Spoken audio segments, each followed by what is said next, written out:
Bonjour à tous, comme vous le savez, j'ai acheté une MX5 NB 1 litre 210 chevaux il y a maintenant un mois et demi. Je vais tout vous raconter parce qu'il s'est passé plein de péripéties. Alors, récapitulons. Quand je l'ai acheté, j'ai une fuite au niveau du radiateur. Ce qui s'est passé, c'est que j'ai mis un produit anti-fuite dans le radiateur. Ce produit a bouché le radiateur entièrement. Du coup, ça a provoqué une surchauffe, voiture en panne. Elle est rentrée sur dépanneuse chez moi. J'en ai eu pour 140 € je crois.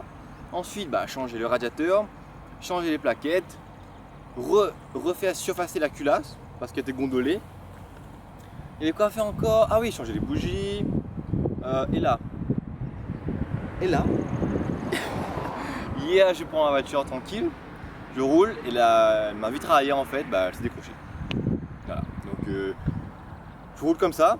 Je regarde dans mon rétro, je vois que ma vitre arrière commence à décoller. Je me dis merde, il faut quand même que je pense à la coller parce que dans pas longtemps ça va décoller quoi. Pas manqué. 2 minutes après, elle s'est décollée. Du coup là je roule sans vitre arrière. Donc s'il pleut maintenant là, je crois que évidemment on va courir chez nous parce qu'on sera trempé sinon. Voilà.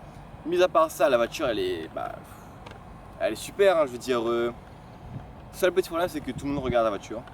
Tout le monde. Et on a souvent des remarques négatives ou des remarques jalouses. Je veux dire plutôt jalouses. Hein, bref. Donc voilà, c'est là-dessus le regard. Mis à part ça, j'ai quand même dû rehausser un peu les suspensions parce qu'elle était beaucoup trop basse. J'avais du mal à rentrer chez moi, donc là c'est embêtant. Donc j'ai rehaussé un peu les suspensions, j'ai dû aussi un amortisseur histoire d'avoir un meilleur contrôle, une meilleure précision. Mais la voiture elle est top, franchement. Le châssis est super chouette, super joyeux. Dès qu'il y a un peu de pluie, on accélère au point de corps, la voiture glisse. C'est vraiment top. Seul petit problème c'est qu'il manque de la patate quoi. 110 chevaux c'est bien, mais franchement j'aurais bien aimé avoir la version 140 chevaux, 150 chevaux. Ça aurait été un peu plus mieux quoi. Parce que là 110 chevaux, vous avouerez que des fois, en reprise sur la 4 voies, me faire mettre par un utilitaire, c'est quand même pas agréable à digérer quoi. Mais bon. Bon voilà. Venez avec moi, je vais vous montrer l'état de la capote, vous allez voir c'est épique.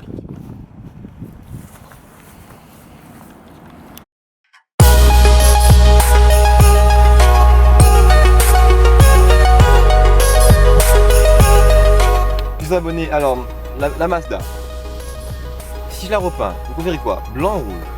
Dites dans les commentaires ce que vous en pensez.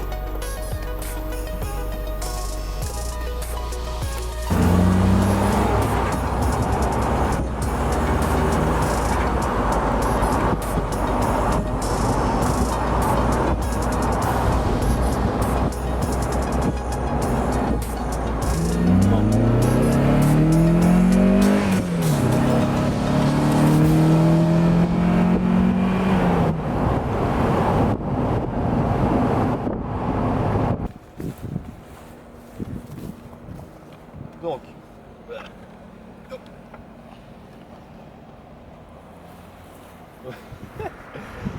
allez, là rien, là c'est décroché un peu, la colle a pas tenu, c'est bizarre quand même parce que je suis parti voir chez Mazda, ils m'ont dit monsieur, aucune MX5 de la Réunion est venue me voir pour ça. Ils m'ont dit je peux rien faire pour vous. J'ai dit vous êtes sérieux là? Aucune MX5 a eu ça? Il n'y a que moi plus gros tête pour avoir ce problème là. Après, je suis parti chez Rapide Pare-Brise pour voir si je peux coller pare-brise. Ils m'ont dit monsieur, on peut pas coller parce qu'on n'a pas de support. Alors, en gros, débrouillez-vous quoi. Bon, le monsieur était super sympa parce qu'il a pris du temps, il a fait chercher ses solutions, il a fait ce fournisseur, mais voilà, il m'a dit qu'il peut le faire pour moi. Je suis parti chez un capitonneur, il m'a dit oui, pas de problème, moi je répare votre vie si vous voulez. Combien? 800 €. 800 € en sachant qu'une capote neuve coûte 450 €. Donc là j'en ai pour, en gros il faut que je trouve un moyen pour changer ça quoi. Là j'ai vu sur internet un tuto sur le site MX5 France, un tuto pour installer une plaque de vinyle, enfin un film en vinyle, sauf que je trouve pas à la vente ici. Donc si quelqu'un qui est à la Réunion et qui sait où est-ce qu'on en vend, dites-moi parce que j'aimerais bien. Je vais vous montrer les choses. Voilà, en gros quand vous voyez la colle là, elle a pas tenu en fait, elle est du tout dure et tout, elle a pas tenu. C'est un peu dommage parce que franchement la voiture elle est super, elle est censée être fiable. Ah oui, petite histoire. Vous savez, on dit souvent Renault tous les jours un bruit nouveau. Renault c'est pas fiable, les japonais c'est fiable, pas de problème. Vous savez Mr X, mon petit pote là, il a une Renault Twingo RS. Bah quand j'étais en panne, c'est lui qui m'a amené. Donc au final, c'est une Française, une Renault de Surcroît qui a dépanné une Japonaise. C'est pas le comble ça? C'est pas le comble. Donc voilà un peu pour vous dire les nouvelles de la Mix. Vous savez quoi, je fais un Tipeee tiens. Ceux qui m'aiment là, vous les abonnés qui disent qu'on est bien, je fais un Tipeee pour lancer des réparations de la MX5. C'est possible là? Non, je déconne. Voilà. Donc, ah oui, autre annonce. On aimerait bien faire des vidéos là, style Petrolicious, je sais pas si vous connaissez, des vidéos de présentation de propriétaires de voitures un peu spéciales. Peu importe la voiture que vous avez, si vous avez des vieilles voitures, des voitures récentes, si vous avez une Ferrari ça tombe bien, ou si vous avez, je sais pas, une Honda CRX, une Integra Type R, une Suzuki Swift Sport, peu importe, dès que vous avez une voiture un peu sportive, une voiture qui, en tout cas que vous aimez, contactez-nous, on aimerait bien faire une vidéo sur vous, une vidéo sur le lien entre vous et votre voiture. Donc voilà, ce sera une belle vidéo, elle sera faite et tout. On demande pas d'argent, etc. Non, c'est juste pour le bien de la chaîne, pour que les gens puissent, pour faire un portrait de passionnés, voilà. Voilà, vous êtes au courant de ce qui se passe avec moi et ma MX5. On fera souvent une chronique qui parle un peu de ma MX5 comme ça, de ma relation avec elle, du coup de l'entretien, etc.